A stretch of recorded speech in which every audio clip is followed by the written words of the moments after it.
የመጀመሪያው ነገር እስራኤል አሁን ያለችው እስራኤል ኦርቶዶክስ ተዋሕዶ ክርስቲያን የሆኑ አሉባት እንጂ እሷ የክርስቲያኖች ሀገር አይደለችም። ማወቅ ያለብን ክርስትና ጌታችን መድኃኒታችን ኢየሱስ ክርስቶስ መጥቶ ያስተማረባት ክርስትናችን የተመሰረተባት ማለት የሐዲስ ኪዳን ክርስትናችን የተመሰረተባት የክርስቶስ ሰው መሆን የታወጀባት የተገለጠባት የእኛ መዳን የተፈጸመባት ማዕከለ ምድር ናት እንጂ አሁን የክርስቲያኖች ደሴት ናት ማለት አይደለም። እኛ የምናወራው ስለ ምንድን ነው?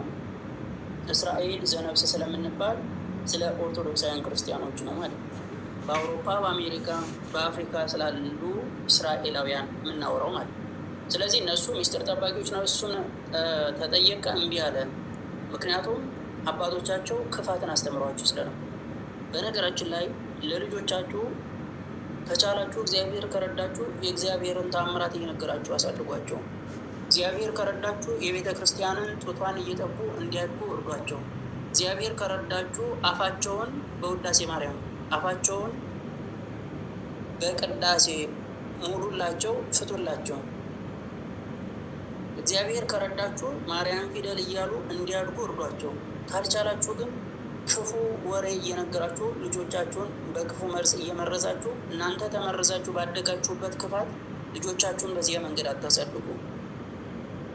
የአባትሽ ዘመዶች ይጠሉኛል፣ የአባትህ ዘመዶች ይጠሉኛል የምትል እናት እንዳትሆኑ።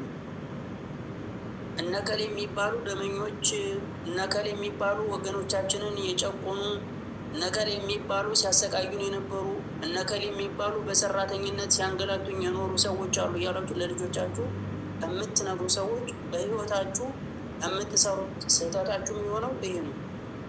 ለሌሎች ጠላትነትን እያስተማራችሁ እያሳደጋችሁት ልጃችሁ ለእናንተ ወዳጅነትን፣ ለእናንተ ፍቅርን፣ ለእናንተ ክብርን፣ ለእናንተ መውደድን እየያዘ ያድግላችሁ።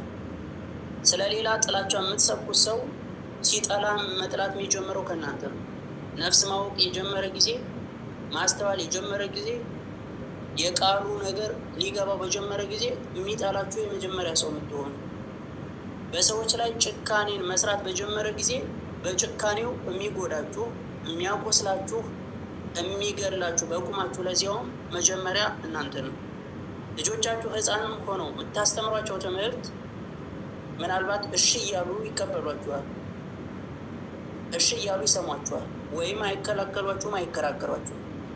ክፋት መስራት የሚጀምሩ ያደጉ የጎለመሱ በጡንቻቸው መተማመን የጀመሩ ጊዜ ግን ቀድመው የሚያደቁት እናንተን፣ የእናንተን ሕሊና፣ የእናንተን ልቦና ነው።